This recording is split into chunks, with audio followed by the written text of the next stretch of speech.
आर्हत वाङ्मय में कहा गया है, ना पुट्ठो वागरे किंचि पुट्ठो वा ना लियं वए कोहम असत्यम कुब्बिज्जा धारिज्जा पियमप्पियम। उत्तरध्ययनानि आगम का यह शिक्षा पदयुक्त श्लोक, इसमें 4 शिक्षाएं दी गई हैं। पहली शिक्षा कि बिना पूछे कुछ भी मत बोलो।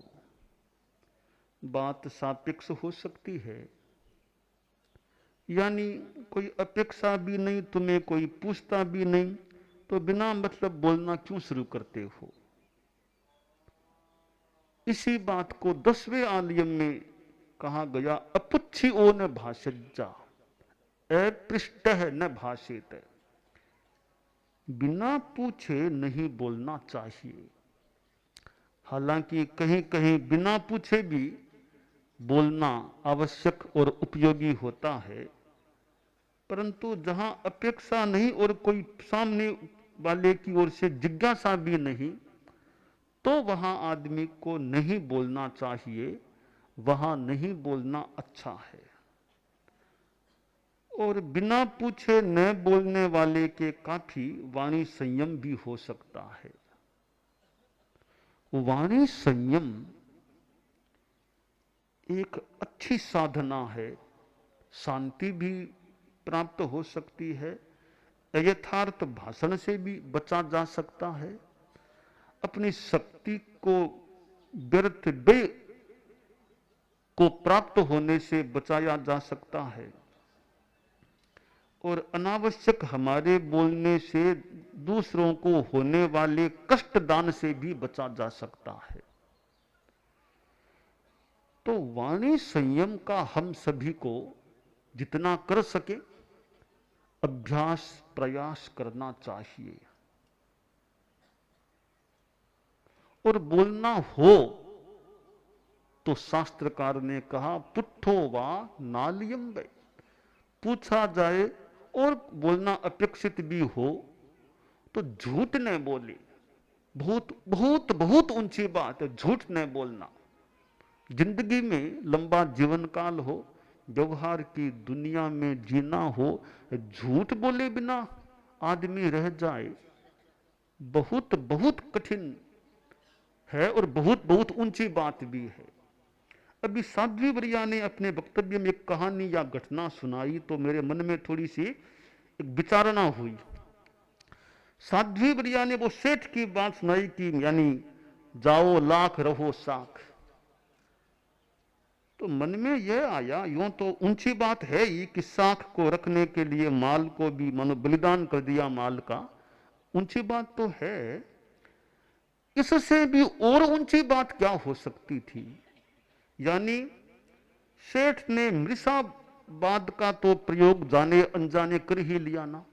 उस मृषावाद का वो संशोधन कर देता और राजा के पास जाकर यह कह देता, बहुत जल्दी याद आते कि राजन, मैंने जल्दबाजी में आपको कह दिया था कि मेरे पास माल नहीं है, मेरे पास माल है, आप कृपा कीजिए, आपकी तरफ माल तैयार है, मैंने जल्दबाजी में भूल से वह कह दिया था। तो यूं कह देता तो तेजस्काय की हिंसा नहीं होती, इतने माल को जलाया था तो कितनी अग्नि की हिंसा करनी पड़ी होगी, कितना एक देश की जो एक सामग्री थी, देश की सामग्री को यूं बर्बाद कर दिया। कितने लोगों को इतने कपड़े से लाभ मिल सकता था, तो कितने लोगों को उस लाभ से सेठ ने वंचित भी कर दिया। तो तेजस्काय की हिंसा, लोगों को उस माल से होने वाले लाभ से वंचित करना, और ये जलाने का काम करने वालों को श्रम देना, फिर कहीं कचरा कचरा हो गया होगा आसपास इतना माल जलाने से, तो गंदगी को फैलाना। तो उस सेठ ने ऐसा किया, तो वो ऐसा करना एक चिंतन की बात है, क्या अच्छी बात थी। इसका बढ़िया तरीका यह संभवतः होता कि सेठ राजा के पास जाता और बोलता, महाराज आप माफ करना, मैं आपका प्रजा का अंग हूं, पर कोई किसी कारण से या जल्दबाजी में मैंने यथार्थ भाषण कर दिया था, आप उसे क्षमा करो, आप कृपा करो, आप इच्छा हो तो मेरा माल तैयार है। गृहस्थ की भाषा में वो ऐसा बोल सकता था। तो वो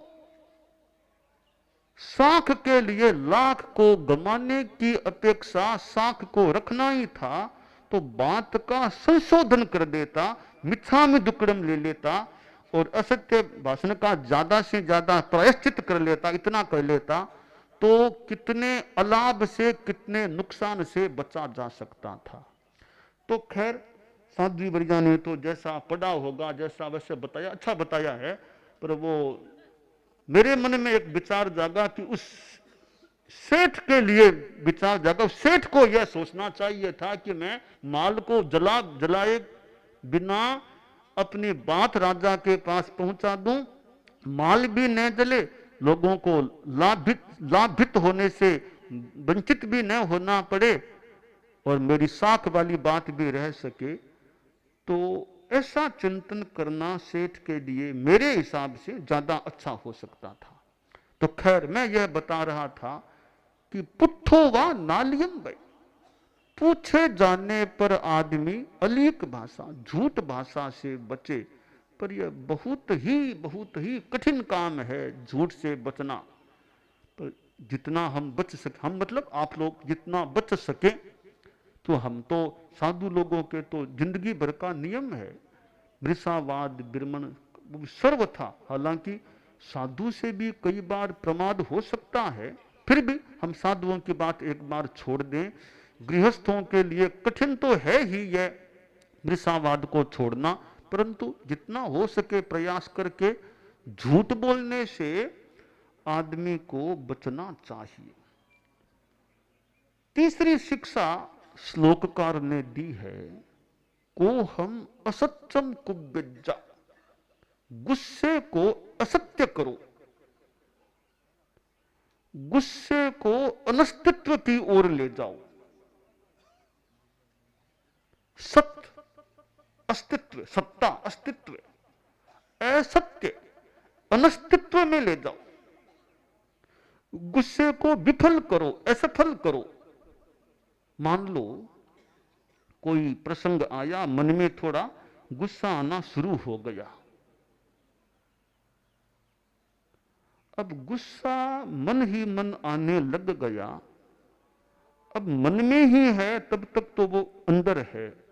अब वो गुस्से में आदमी गाली देना शुरू कर दे, गुस्से में हाथ उठा ले, थप्पड़ की लगा दे, लाठी उठा ले, लाठी की लगाने का प्रयास करे। यह गुस्से को सफल करना हो गया। गुस्सा आ गया था, उसको रोके, यानी विसर्जित करें, रेचित करें, उसको सफल न होने दें।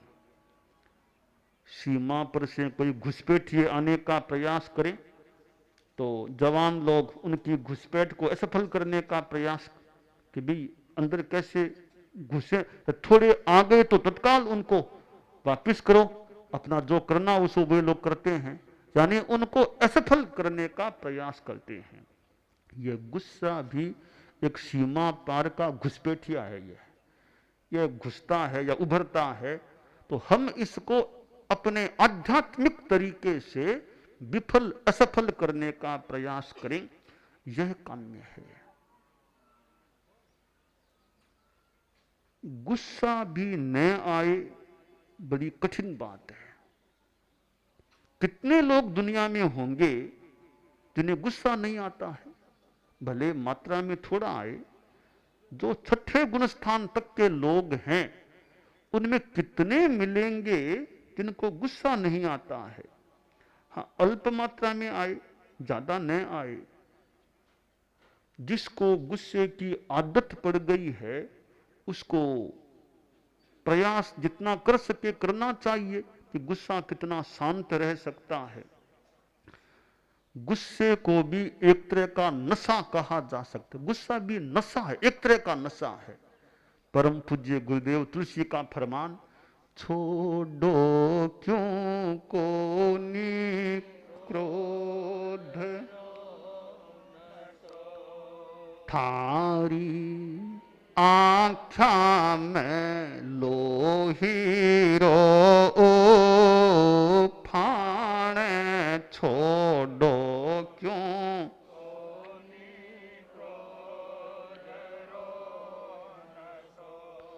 थारे अक बक बकनरी पड़गी बाण दू जाने काले नाग जूंडसो क्रोध बड़ो दूर गुण दुनिया में घट घट में बसनारो क्रोध बड़ो दूर गुण दुनिया में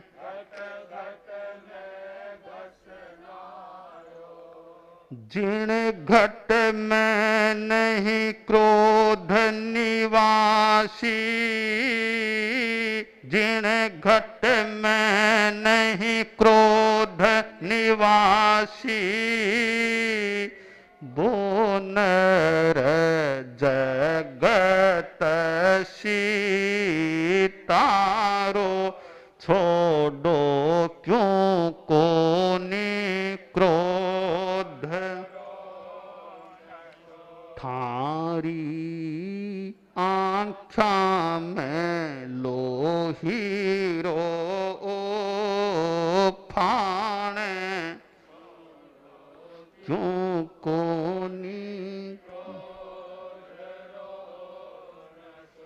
प्रेम परस्पर दर्पी ध्यारो शिष्टाचार सदारो प्रेम परस्पर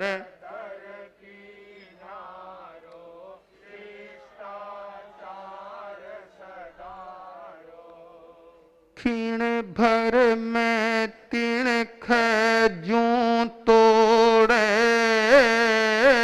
क्षीण भर में तिणख ज्यों बोल बचन मुख खारो छोड़ो क्यों कोनी क्रोध थारी आँखा में लोहीरो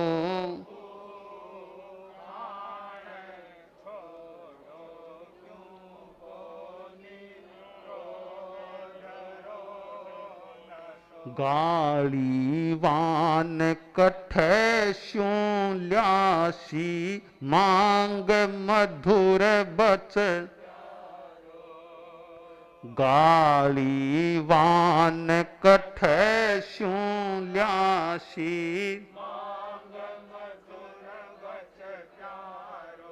थे तो मृदुल मनोहर भासी थे तो मृदुल मनोहर अपनो विरोध विचारो छोड़ो क्यों कोनी क्रोध रो थारी आँखा में लोहीरो फाने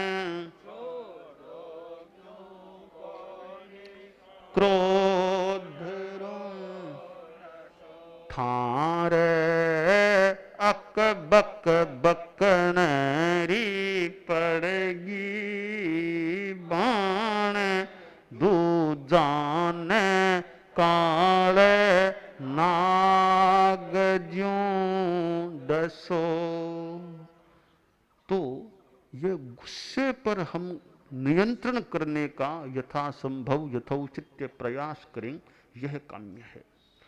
चौथी शिक्षा दी गई है धारित जा प्रिय मप्रियम, प्रिय और अप्रिय को धारण करो, यानी गंभीरता हम रखने का प्रयास करें।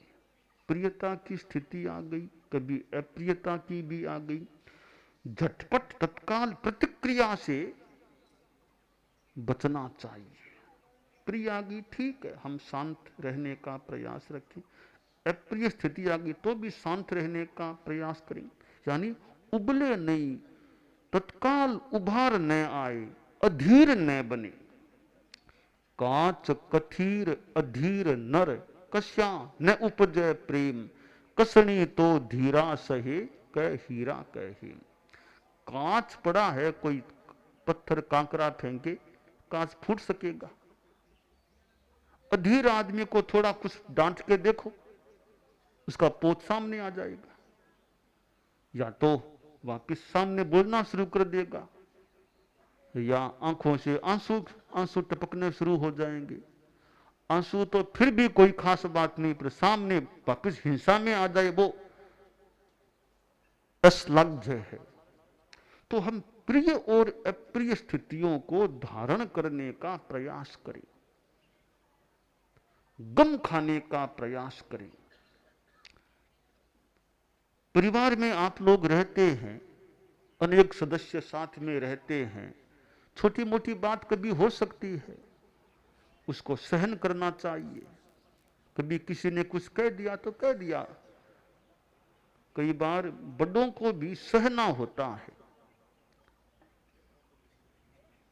सहन नहीं कर सकेंगे तो फिर अशांति भी हो सकेगी। परम पूज्य आचार्य महाप्रज्ञ जी की परिवार के संदर्भ में पुस्तक, परिवार में कैसे जिए, यानी परिवार के साथ कैसे रहे। पारिवारिक जीवन भी कितना हमारा और आपका, खासकर आपका, हमारा भी परिवार है वैसे तो, कैसे शांतिमय रह सके। तो पारिवारिक जीवन शांतिमय रहे, कलह न हो, परिवार में संस्कार भी अच्छे हों। परिवार संस्कार संपन्न हो तो अच्छा परिवार है। एक परिवार में स्वर्ग का सुख या उदाहरण भी देखा जा सकता है, तो दूसरे परिवार में नरक का दृश्य भी किसी अंश में देखा जा सकता है। तो परिवार स्वर्ग भी बन सकता है, तो परिवार नरक भी बन सकता है। परिवार नरक न बने, परिवार अच्छा रहे, और उसके लिए सामंजस्य की भी अपेक्षा, अनाग्रह की भी अपनी सीमा में अपेक्षा, निस्वार्थ भाव की अपेक्षा, और सहन करने की मनोवृत्ति की अपेक्षा। हालांकि सहन करना अच्छा है, गलती पर मौके पर कहना भी चाहिए। मौके पर कहना नहीं होगा तो परिवार का सुधार कैसे होगा? तो कहना भी चाहिए, सहना चाहिए, मौके पर कहना भी चाहिए, और शांति से रहना चाहिए। तो हम अच्छा जीवन जीने का प्रयास करना चाहते हैं या करना चाहिए, तो इस श्लोक की बातों को जीवन में उतारने की चेष्टा करें, यह काम्य है।